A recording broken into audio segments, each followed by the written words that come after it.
Assalamu alaikum. This is Namira from Falcon Grammar School Campus 9. Our today's topic is Microsoft Excel.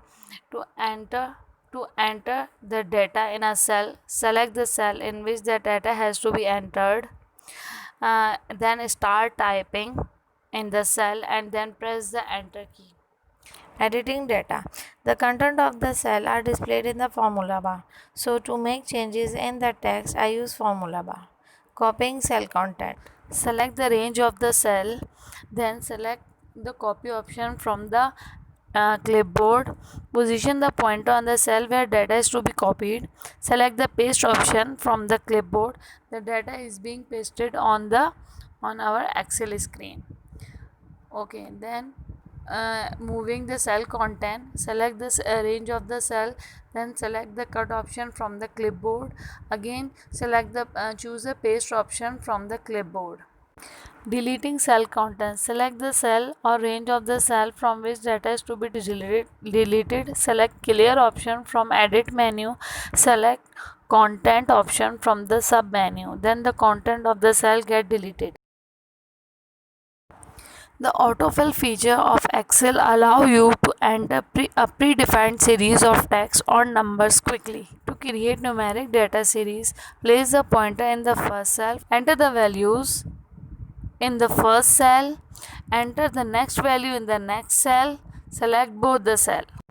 Place the pointer at the corner on the border of selected range. Drag it to cover the area where you want the cell to be filled with the series. The cells covered are filled with a series.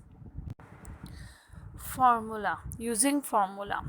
To perform a simple calculation in a worksheet, we make use of formulas. Find the sum of column C. We enter the formula in cell C12 as you can see on the screen, then press enter.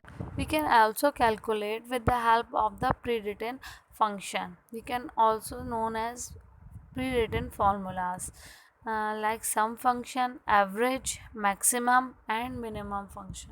Sum function is used to find the total of given set of values. In the function, we always specify the range of the cell rather than writing of each cell. As you can see the example over here. To copy the formula on multiple cells, click the mouse pointer in the cell C12, position the mouse pointer at the border, a plus sign appears, drag down the autofill handle in the last cell. Printing a worksheet. To print a worksheet, click on the file in the file menu bar, then choose the print option and then press the print button. Quitting Excel. To quit Excel, click on the exit option in the file menu. Now it's time for the assignment, and your assignment is to do the question number 1 part G, H, I and J. Also do the question number 2, 3, 4 from page 75 76. Thank you.